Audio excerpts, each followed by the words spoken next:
Greetings and good morning. Cheryl Phoenix here. I'm just doing a quick video and I've actually got my notepad here because I've had so many emails, so many questions, and a lot of them are the same thing. So I'm going to basically go through some of the concerns a lot of you as parents have had, carers, etc., with regards to the sending back of your children to school, if you want to deregister, EHC plans, and also, I don't know if you have, but if you're on my Facebook, go to my Facebook page and see the new vaccine consultation that's out there. It is very interesting. Unlicensed vaccines will be able to be administered to people. So have a read for yourself. Don't take my word for it. Take the 10 minutes, get yourself a cup of tea or coffee or whatever your preferred drink is, and read the new COVID vaccine consultation. You have until the 18th of September to actually respond. I'll say get on there pretty sharpish. Okay, let me just start. So a lot of you have been saying that you don't want to send your children back to school. Some of you have kept your children off throughout this time because you're concerned about sending your children back, particularly those of you who have children who have other ailments, who have other sicknesses, asthma, etc., etc. Now, the law's very, very clear. And it's either if your child is registered at a school and you're registered, you haven't deregistered, you have to send your child to school. That is just the law. It's either one or the other. If you don't want to send your child back, then you have to deregister your child and electively home educate. You send a deregistration letter, which you can email us, info@theblackchildagenda.org, and we can send you a copy of that, or you can even go online and find it. Now, that is as black and white as it is. No matter what sickness your child have, no matter anything, you have to send your child back to school if your child is registered at a school. That's it. Now, with the new COVID Act that has actually come in with regards to schools and your children, that kind of trumps a lot of the things that were put in place. So again, either you deregister your child from school or you send them into school, or you will eventually be fined. Maybe if they're off for a week or whatever, it's not so bad. But if it's continuous and the school keeps calling, they can raise safeguarding concerns, and things will get escalated from there because they are registered at the school, and the school have a legal responsibility to make sure that your child is accessing a full-time education. That's one. People that have said that they want to home ed, congratulations and well done. But your child has an EHC plan. How will that affect it? Now, if your child does have an EHC plan, what you would need to do is, first of all, you write the dereg letter to the school, the same like anybody else. The local authority will be in contact with you, and this is actually for both, but particularly for those with EHCs. I'll go on to the other ones in a sec. If your child has an EHC, so what it is, the local authority pay the school to actually bring in additional provisions, whether that's one-to-one mentoring, counselling, a learning support worker, etc., etc. Now, when you're home edding, what you would need to do, for example, if your child is going to a learning centre to do maths, English and science, your educational healthcare plan can be actually directed to pay for that. So the learning provider will invoice the local authority. The local authority, in turn, will pay that learning provider. So the money doesn't have to directly come out of your pocket. If your child doesn't have an EHC and the local authority contacts you, remember this, they contact you with it as an invitation for you to show them what plan you have with regards to your home ed agenda, with regards to a map.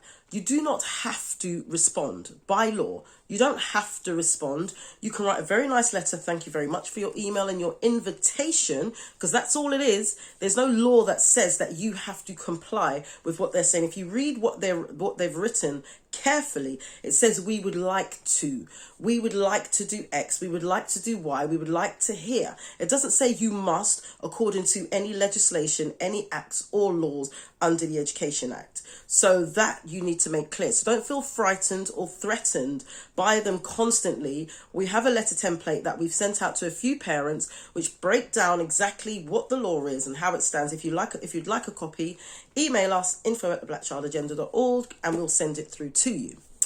Okay, so what other ones were? Flexi schooling. So with regards to flexi schooling, that is a legal right. You can flexi school. Most schools do turn it down, as I've said previously, but it is something that can be done. For flexi schooling, it's slightly more complicated because the school still has a legal duty of care to your child. So For example, you want to send your child to school on Monday, Tuesdays, and then after that, you want to home ed. You have to write to the head teacher. Sometimes they'll invite you in for a meeting with the head teacher, head of year, or your child's class teacher, depending on their age. And then you put your case forward as to the reasons why you want to flexi school. That could be anything, whatever your personal reasons are. It could be the fact that your child has anxiety. It could be the fact that your child does better in that mixed environment. Whatever it is, you have to present that case to them. They'll then go away and respond to you in writing. Make sure you get a response in writing. They will phone, but ask them for a response in writing. So you might have to go back 2 or 3 times to hammer your point home. But it is down to the discretion of the school. But I have done it many times and actually got the school to actually listen to what we were saying, and children have then been flexi schooled. The last one is, it is the vaccine consultation. A lot of information has been flying around with regards to forced vaccines, the legal obligation of who you leave your child with at the gate. Once they enter the school, the legal responsibility then does become that of the parent. If you read the new COVID vaccine and so-called flu vaccine consultation that's coming out, you'll understand exactly how deep this goes.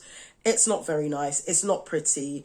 They're talking about being able to give you unlicensed vaccinations. They're talking about not only people in the medical profession being able to give those vaccines, but people who are not registered medical professionals will also be able to give those vaccines too. They're also talking about civil liability and responsibility, and that of if you wanted to sue that local authority or that person who administered the unlicensed. Remember, a lot of these vaccines are going to be unlicensed, and you have to read it. There's a lot in there. I sat down. It took me about a good 7 to 8 minutes to sit down and read through all of it. If you go on WhatsApp, I've sent it into a lot of WhatsApp groups and I've highlighted some key points. It is very long, but worth the read. This is your children and your health we're talking about, so make the effort and do that. So I hope that's covered a few of the concerns you've had. I've had quite a lot of concerns with regards to schools calling social services on you.